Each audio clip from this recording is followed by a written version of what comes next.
These birdhouses were started by my husband, John. It was our side hustle. He built them in our garage. I'm finishing them now, putting on the roofs, mounting them on poles, taking my time. Every piece reminds me that love doesn't end when someone is gone.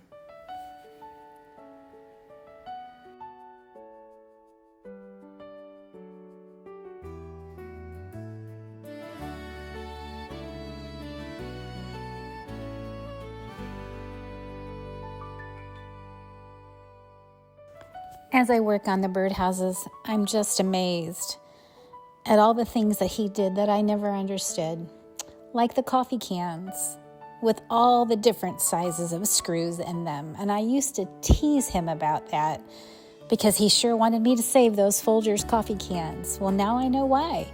I've probably got, 20 or 25 of them full of every different size screw that you can imagine. But I understand it now because I see where he was using them and how he was using them.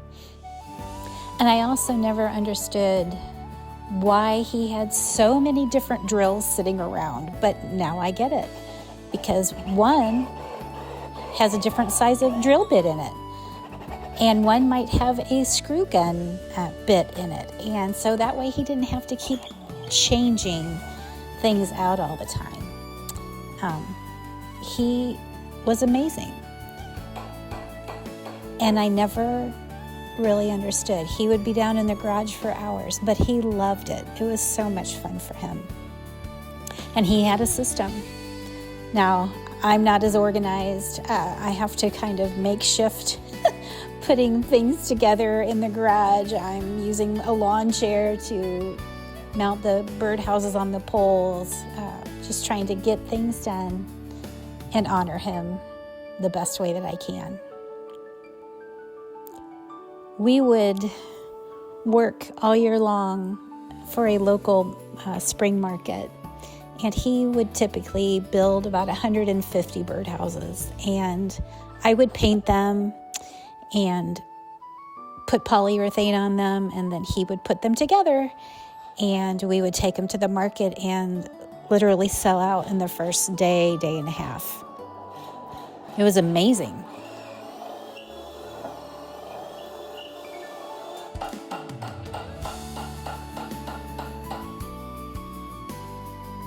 We started making the birdhouses with the metal roofs, and we had a hard time sourcing the metal. We did find a guy in Kentucky that had it, and it came in sheets of 2 foot by 2 foot. And John would always cut that metal, and I think he would take a saw blade and put it on backwards on his saw. And he also used hand snips, but I was too afraid of the saw, so I did find a local young man around here who was willing to cut the metal for me, and I think he only charged me like $100 and cut enough metal that I could finish. I think I had 25 or 30 of these birdhouses, and so I've just been putting them together over the last probably 10 months or so, and I've been selling them in a little store here in the Charleston area. And people really, really love them, which makes my heart full because John so enjoyed doing this type of work.